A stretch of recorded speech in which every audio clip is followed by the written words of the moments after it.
Today's Activism segment comes to you as always in partnership with the UnFuck It Up project, where creator Katie Goodman and director Katie Klabusik encourage involvement over apathy by highlighting people and organizations that are doing good for their communities and the world. Today's campaign, Draw the Line on Keystone.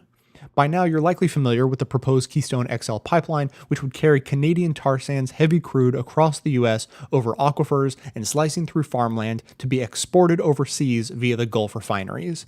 Since the plans were announced, brave climate activists have been standing up, getting arrested, and demanding that President Obama keep his promise to address climate change. The State Department's Office of the Inspector General announced on August 23rd that its probe into possible, or what most of us would call obvious, conflicts of interest between Environmental Resources Management, ERM, the company hired to conduct the environmental assessment of the pipeline, and TransCanada, the pipeline's backer, may not be complete until January. Extending the inquiry could put off the State Department's decision on Keystone, which had been expected to come this fall. Clearly, the administration is feeling the pressure groups such as Tar Sands Blockade, Credo Action, the Sierra Club, 350.org, and others have applied through civil disobedience, petitions, and public education campaigns.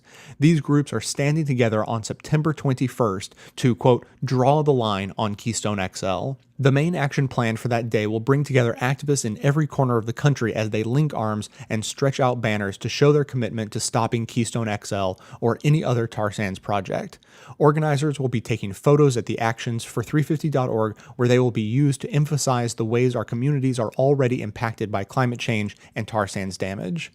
Grist reports that only 0.09% of oil sands' 4,000 infractions over the past 15 years have resulted in so much as a fine for the companies responsible. We must stand with 350.org's coalition now. Once the pipeline is built, the already overworked EPA will have no way to keep up. The stories reported in the Huffington Post this week from Mayflower, Arkansas, where Exxon blew a mere 5,000 barrels of tar sand crude this spring, would become all too familiar.